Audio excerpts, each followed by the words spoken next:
Good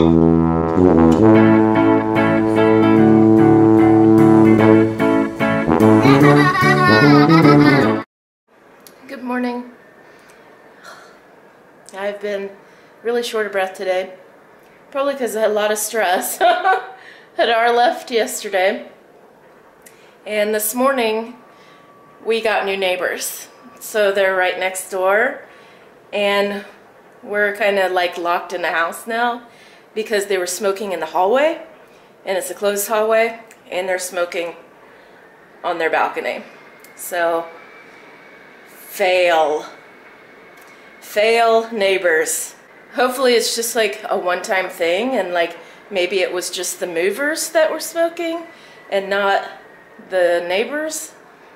But my balcony is unusable because it's very strong smoke, blows right over onto us. So, and they have not quit smoking. They moved, been 5 hours now, and every time I go check, it's smoke filled in our balcony. So we've not been able to go outside all day. So I don't like that at all. But hopefully they work 12 hours a day and they're gone all day long, and Rafael will be able to open the door and go ride his bike, and we'll leave the door open all day. Hopefully. I went over there, I was gonna tell the guy, because he turned my internet off outside, and do you hear me wheezing? I need to take a treatment. I was like, ain't nobody turn my internet off. So I got outside and I'm like, was gonna tell him off, and then there was like piled up of furniture in the hallway. I was like, oh God, somebody's moving in. That's why they turned my internet off. So, and it was full of smoke. I was gonna tell him, don't smoke and get my internet back on. Two of my worst, that's two of my worst pet peeves. Are you okay, Mommy? Yes, I am. I just had to cough. Yeah. Thank you. But I just had to go in the tunnel in the couch. Go ahead. Wow. Where are you going now? Oh, it's a kitty cat. And a dance. So anyway, today I have to go out with Hadar's mother. I'm gonna meet her up there because I can't stay out very long. We are going to state my case to the surgical manager and tell them that I need Hadar in the operating room with me. It's against their policy because it's a teaching hospital, I guess. So they set me up a meeting to talk to them about it for a special case. Basically because I don't speak English and I have panic attacks, and being on my back, having people not speaking English around me, working on me, pulling on me, feels like I'm having a heart attack. So we already know I'm having a C-section. That's not the point of the meeting. I have a C-section meeting next month, or no, this month in a couple of weeks. So it's like a high-risk appointment because I'm fat. I get a sonogram in a few days to find out if it's a boy or a girl. Unfortunately, Hadar was not able to get an appointment for me while he was here, so he'll have to find out online or through Skype or something. So yeah, that's what I'm doing today, and I have to leave in about 45 minutes. But we're all ready to go pretty much. Yeah? Meow! Meow! You're not a kitty. Oh, yeah, I'm not. Woo, woo, woo. If I'd be anybody, I'd be an Eeyore today. You're gonna be a dog, Mommy. I can't believe my life. Look at all the smoke. Well, I'm just gonna go cook my pasta now. You're not cooking my pasta. No pasta. Q. No! Okay. Be a dog, Mommy. Roof, roof, roof. Roof. Roof, roof, roof, roof. Dogs eat cats. You want me to be a dog? Yeah. But I'll eat you. Yeah. You want me to eat you? Yeah. Oh, meow, meow. Poor kitty. Poor kitty. Poor kitty. What happened to your hair? I had it all up and nice and it looked really cool and now it's flat again. Okay, cool. Is that fun?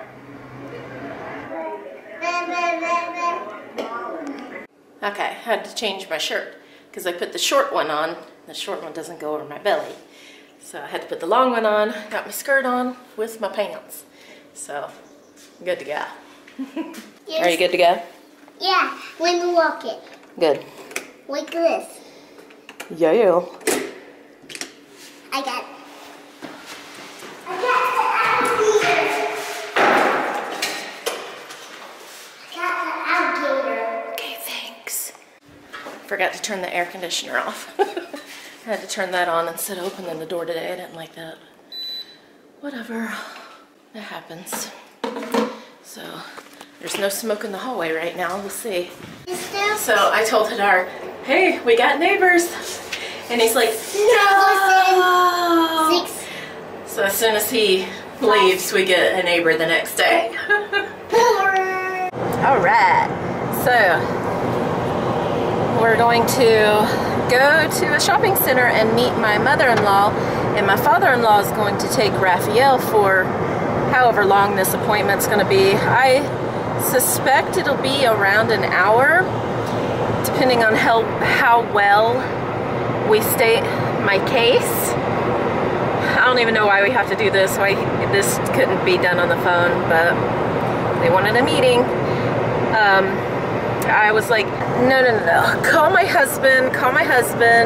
So they called him twice, and then Hadar's like, tell them you need a meeting with them, schedule an appointment. And I was like, can't you just talk to him on the phone? That's so much easier. Because I knew he wouldn't be home for this. Anyway, this is what they require. It goes case by case basis, I guess. So he called this morning at 11 and he landed in Newark, New Jersey. But he has 2 more flights. It's a long trip. That was 12 hours he was on the plane from here to New Jersey. And usually it's not quite that long. It's long, but it's not quite that long. So it was a long flight. He said it was perfect. He went at a very bad time of the year, which is high holiday for Israel. And he said it was perfect. The airport was not crowded or anything, and he just had a good time. I said, how long did you sleep? He said for 10 hours. I was like, seriously? He slept for 10 hours on a 12-hour flight. Oh, cool. There's a lot of tractors on this road, so this is Raphael's favorite road.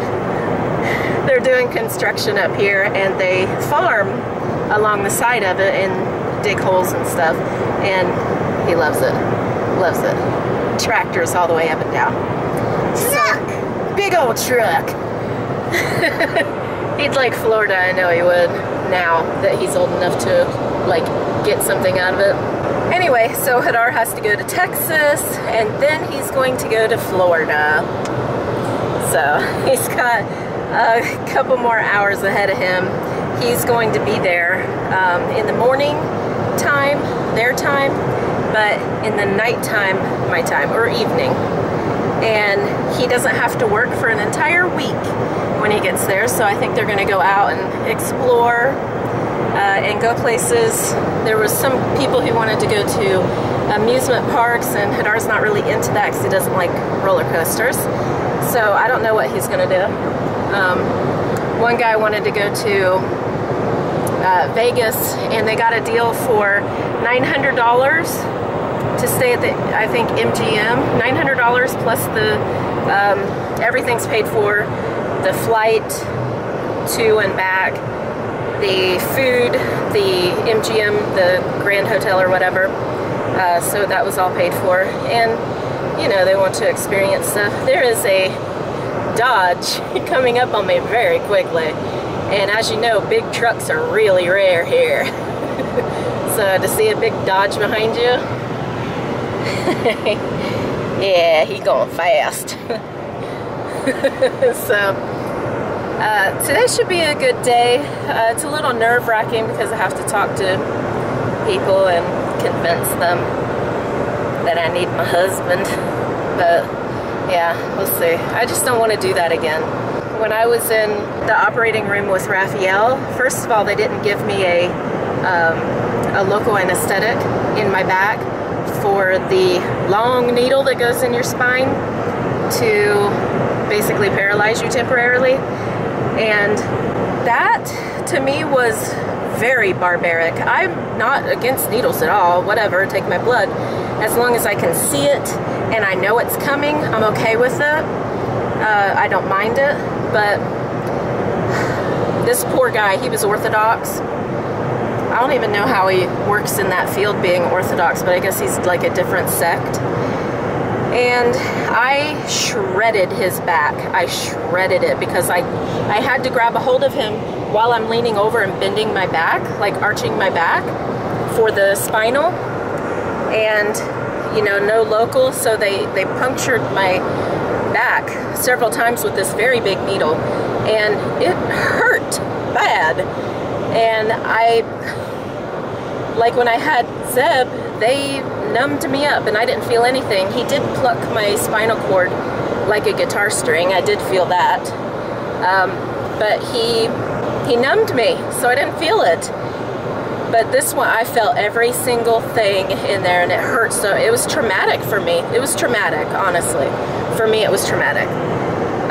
And plus I had to hug a stranger. And before, like my mom was in the room when it was just so much better if you have somebody you know in the room with you when you're doing all that stuff. I had nobody and nobody spoke English, you know, so they're basically doing things, they're telling me in broken English what they're gonna do. Sometimes they don't even tell me what they're doing, and I can't do that again. That seriously traumatized me to have Rafael in the hospital, and I had a nervous breakdown in the hospital. I don't know if I've ever talked about this, but a woman, she kept coming in my room, and she would, like every 15 minutes, I'm trying to sleep, I just had a baby, please. She come in my room every 15 minutes. Are you doing okay? No, I'm trying to sleep. You're waking me up. So I told her, I said, I've got to get out of here. And then she's like just hovering over me, you know? I said, I have to get out of here. Your people are driving me crazy. And I lost it. I lost it. And Hadar was like, oh my God, what the hell's wrong with her? I lost it. I had a mental breakdown. And I said, I got to get out of here. And they said, well, your baby's mandatory, has to stay here for, I think, 48 hours or whatever. So I stayed 48 hours, and then the second that I was able to get out of there, I left. I couldn't take it anymore. Could not take it. When hospitals, they don't understand that when you are in there after surgery, or when you have a baby, or when you need to be in there to relax and sleep. Sleeping is the best medicine when you're in the hospital. Sleep, get over the pain, get over the pills that they're giving you, just get over it. But they don't let you sleep, and I can't handle it. So I'm hoping this hospital is a lot different. When I had my miscarriage, the guy kept yelling at me in Hebrew, and I didn't understand what he said. Basically, you know, I had to get a DNC, and basically he said, scoot up on the table, scoot up. And I didn't understand what he was saying because I was very new to Israel. I had just been here for like 4 months. He grabbed me by my hair and pulled me up the table with my hair. And that was at this hospital. So, do I expect good things here? Today I'm not expecting to get what I want. And that's already got me on edge. Because I know they're going to be like, no, you can't have that. So, if I am allowed to have Hadar in the room with me, I will be 100% shocked that they allow that.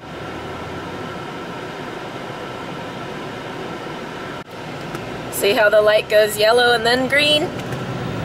Yeah, you can go, but so can the other people, so you have to really be careful. Meanwhile, in America,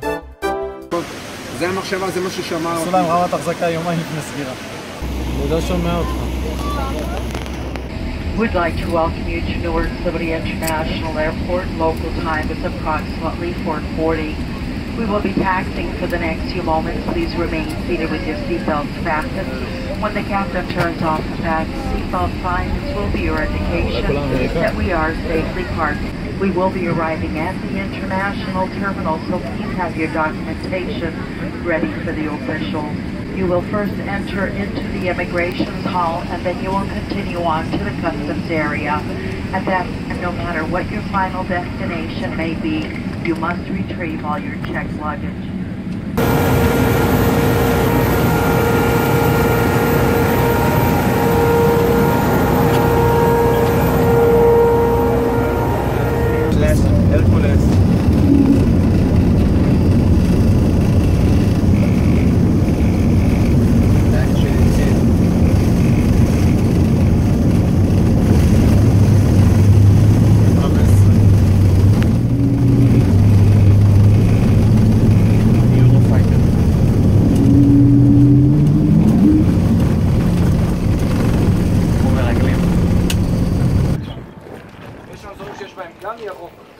To be continued. you aren't subscribed yet? Please subscribe and like. Comment and share. Fully-Living. Today is Hadar's last day. I just made it like I make pancakes. Rice It was rice pasta, yeah. and pasta. Uh-huh.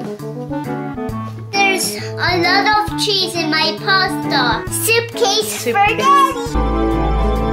Love you too.